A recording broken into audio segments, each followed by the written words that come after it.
Are you looking to do a move edit like this?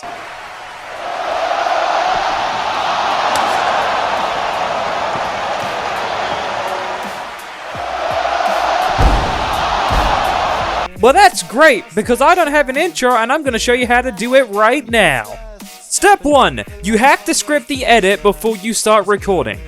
Now, obviously, I came into this video knowing which kind of edit that I wanted, which was going to be a Samoan spike counter from Umaga into a attitude adjustment from John Cena with the, the little you can't see me thing right into the move on the apron.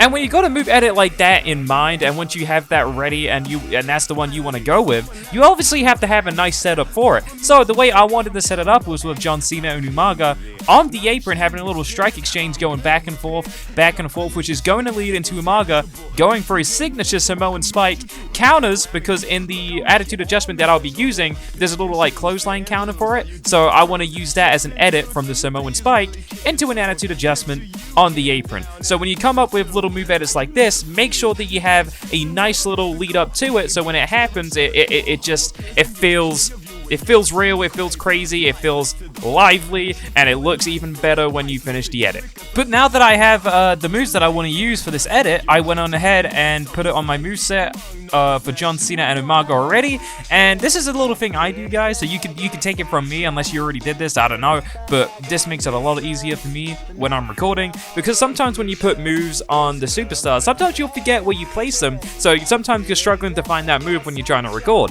And if you ever run into that problem, this is why I always put the exact control on the script itself, because as you see, I put cut to Cena hitting apron back suplex cell, which is going to be the ending of the attitude adjustment. I want to cut to that so it looks a little bit more realistic when it happens.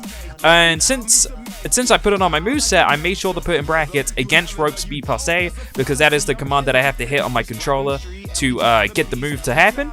So when you're putting these moves on and you're putting these scripts together, make sure to put the command as well, just so you don't have to keep going back in the moveset and trying to find where you put the move last. So, just a little trick for you.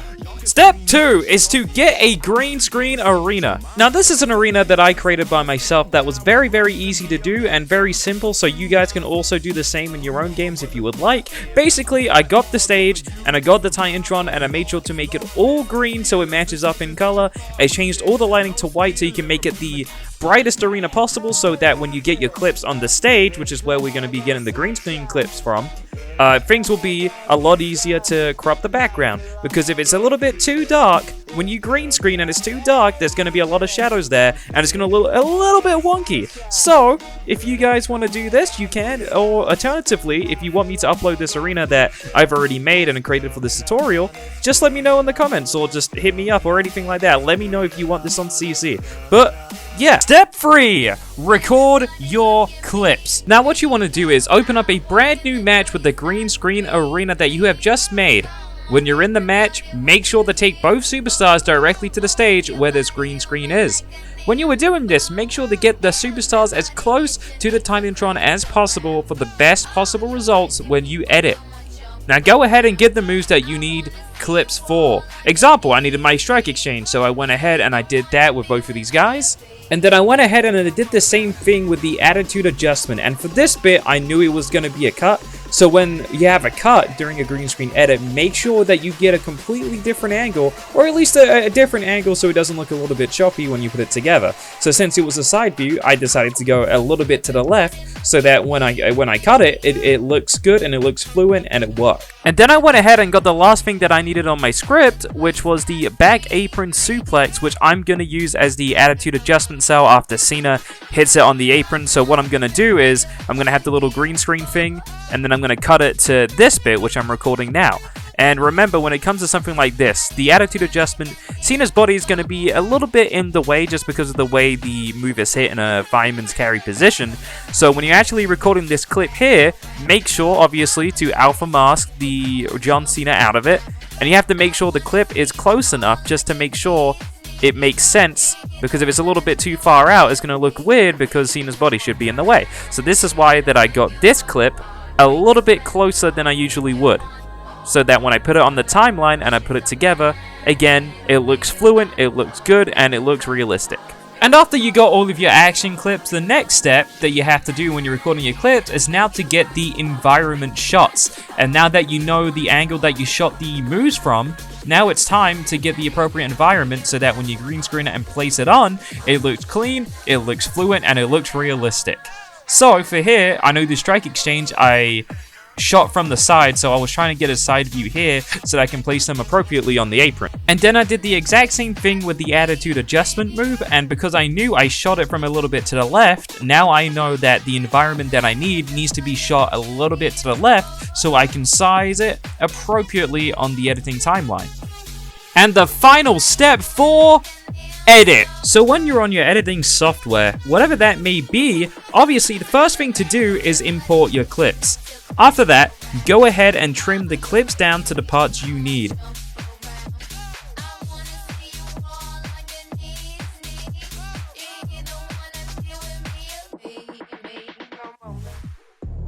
When that's done and you have the clips, it's time to erase that green screen background. Now, depending on your editing software, the effect to use here may be different, but for me as a Premiere Pro user, I went ahead and used the Ultra Key effect, and whatever that may be for whatever editing software you'll be using, just make sure to look up the alternative, and I'm sure there's going to be an option out there. Now for this bit, as you can see, I kind of ran into a little issue that there's a little white in the background from the spotlight. So what I went ahead and did is mess with the settings a little bit more at the bottom there, so when you're doing this green screen thing, maybe sometimes it won't come out perfect at first, but the more you mess around with the settings and the more you work on it, you'll be able to get a result that you're really proud of, and that's what I got with here. As you see, I struggled a little bit. I tried a few different things. I tried the Ultra Key one more time to get rid of that bottom. And then I realized that wasn't working, so I fiddled with the settings once again, and I eventually got rid of that white background with this. And bang, look at that, beautiful. And now that the green is completely removed from your spot, now you're going to be able to place it onto the clip as appropriate to make sure that it's good on the eye and that it looks realistic. And this is the tricky part. You're going to mess around with the sizing a little bit, and you're going to make sure that it's right, because sometimes if you have it too big or you have it too small, it's going to throw off the whole edit. So it's very important to mess around with the positioning, mess around with the settings, the effects. Make sure to mess around with everything until you get a result that you're proud of. And this right here, I thought I sized it pretty nicely, and I was satisfied with it, as I thought they looked like a good size in the apron.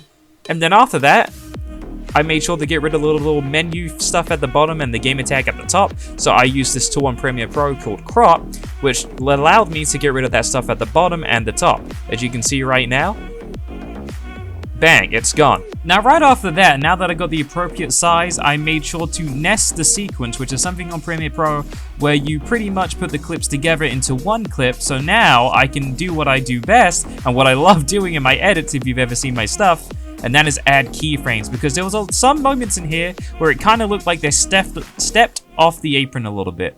And in order to kind of hide that and make it look a bit more realistic and give it a little bit more pizzazz, as sometimes just a still shot for about 20 seconds might be a little bit lackluster, this is a way to give it a little extra something. So what I did here was I used the keyframe editing to give it a little bit more, as I said, pizzazz, make it look a little bit more enticing, so that when it comes out all together, it looks really, really nice and clean. So yeah, this is kind of some fast forward footage of me going through the edit and make sure everything looks clean, and then I did the same with the other clip with the attitude adjustment. I'm just making sure everything looks good, and then I added a few of my own touches to make sure it comes out as clean as it possibly want it to. So I did some keyframing on this one as well, and yeah, things came out pretty nicely, I'd like to say, so yeah. And now that I have the main green screen bits together and I edited it together with my own touches with the keyframes, it was time to add the last piece of this puzzle, which is the bit after the attitude adjustment where Umaga lands on the apron, which is the clip I recorded earlier with the apron back suplex cell. And now the trick when you do transitions with this is to make sure that you give yourself enough room when you also record the clip. As you saw earlier, I recorded a little bit more than I maybe should have, just to make sure I could use a little bit more footage if I needed to and make sure it flows perfectly. And for this one, I think it came out pretty nicely as well, and I had just about enough to make it look like he was getting attitude adjustmented on the apron. So I was pretty happy with that. And yeah, I mean, you don't have to do necessarily everything I'm doing here. These little things with the keyframes and stuff like this is stuff that I enjoy doing when I do these kind of edits, and I think looks really nice after in post-production. But again, any way you guys want to do this, whatever pizzazz you want to add to your own stuff, that's all up to you. But this is the way that I like doing things, and if this is something that you want to try for yourself, that's why this video exists. And the last thing I did was quickly add some sound, give it some sound, some audio, so that when, you know, you guys watch this one back, there's some sound and there's some audio to it, because obviously whenever you record stuff like this, it needs some audio in it. So, after this, if you follow every single step, here's the final product or something similar that you should have.